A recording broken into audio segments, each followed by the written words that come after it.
शादी के बाद हमेशा लड़कियां ही अपना घर क्यों छोड़ती है, लड़के क्यों नहीं। और दुनिया का द वर्ल्ड्स लार्जेस्ट शूज इतना बड़ा है कि उसको 30 आदमी एक साथ पहन सकते हैं। और क्या आपने निकोला टेस्ला और एक फीमेल पिजन के द प्योरेस्ट लव स्टोरी के बारे में सुने हो? Trust me, this will be the best thing ever told by me and I bet this gonna make you cry. So stay tune and enjoy the video. Fact number 10, एक plane का view कुछ ऐसा होता है, but क्या आपको पता है कि अगर इसी प्लेन को बीच में से काट दे तब उसका व्यू कुछ ऐसा दिखता है। मतलब ये एक प्लेन का एक क्रॉस सेक्शन इमेज है जो कुछ ऐसा होता है। फैक्ट नंबर 9, विटामिन B12 कभी भी प्लांट सोर्स में नहीं पाया जाता, बट ये तो सबके लिए नेसेसरी है। फिर उनका क्या, जो वेजिटेरियन है तो वेजिटेरियंस के लिए विटामिन B12 का जो मेन सोर्स है वो है दूध, दही और चीज।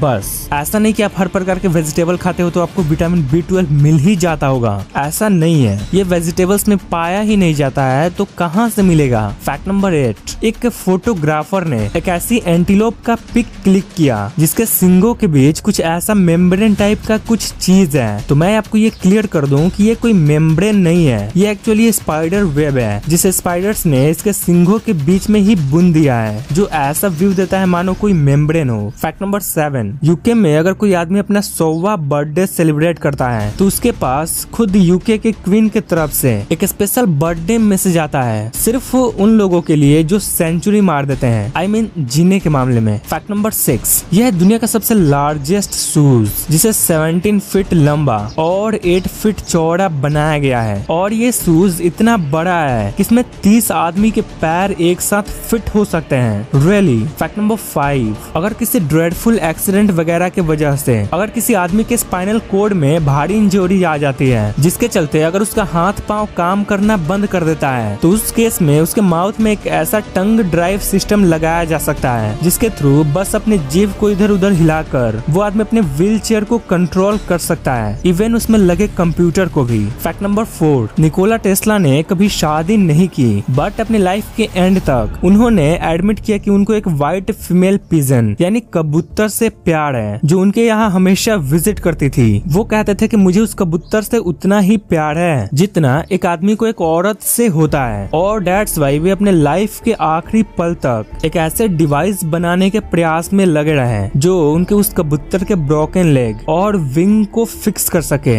यानी ठीक कर सके। I don't know why but this story is really pure and emotionful. Fact number 3, आप एप्स को देखे ही होंगे तो गिगैंथोपिथेकस नाम का एप्स का एक प्रजाति होता था जो अब एक्सटिंक्ट हो चुका है, वो तो अलग बात है। बट यही जो एप था ना, यही app tallest app ever lived on earth है। इसका हाइट करीब 10 फीट तक लंबा होता था और वेट 500 केजी से भी ज्यादा। फैक्ट नंबर 2, लड़कियां जो जुत्ती पहनती है तो सबसे पहले जिस लड़की ने सबसे पहली जुत्ती पहनी थी वो है क्वीन विक्टोरिया। जी हाँ, असल में जुत्ती सबसे पहली बार इन्हीं के लिए बनाया गया था साल 1840 में। फैक्ट नंबर 1, शादी के बाद आखिर हमेशा लड़कियां ही अपना घर क्यों छोड़ती है? तो देखो, ये जानने के लिए हमें थोड़ा पीछे जाना होगा, I mean समय में पीछे। देखो, अभी सभी जेंडर में इक्वालिटी का कॉन्सेप्ट चल रहा है कि सभी बराबर हैं और ऐसा है भी और ये सही भी है। जो काम आज लड़के करते हैं वो लड़कियां भी कर रही है, बट पहले ऐसा नहीं होता था। वुमेन्स कम्प्लीटली मैन और अपने फैमिली पर ही डिपेंडेंट होती थी, उनको काम नहीं करने दिया जाता था, इसलिए वे इंडिपेंडेंट नहीं थी और दैट्स व्हाई उनके पास कोई फाइनेंशियल सपोर्ट भी नहीं होता था। बट मेन के पास ये सब चीजें होती थी, मतलब मर्द लोग पैसा कमाते थे, इसलिए ये डिसाइड किया गया कि दुल्हन को उसके ग्रूम के घर ही सेटल होना चाहिए शादी के बाद, और इसलिए लड़कियां शादी के बाद लड़कों के घर ही जाने लगी। बट लड़कियों के रिगार्डिंग आज का सिनेरियो पहले जैसा नहीं है, बट पुराने ट्रेडिशन के अनुसार वो परंपरा आज भी फॉलो होता है। आज भी लड़कियां शादी के बाद अपने ग्रूम के घर ही सेटल होती है। तो आपको ये वीडियो कैसी लगी कमेंट जरूर करना, वीडियो को लाइक और शेयर जरूर कर देना और चैनल को सब्सक्राइब कर उस बगल वाले बेल आइकन को भी प्रेस कर लेना। मिलते हैं नेक्स्ट वीडियो में, तब तक के लिए बाय।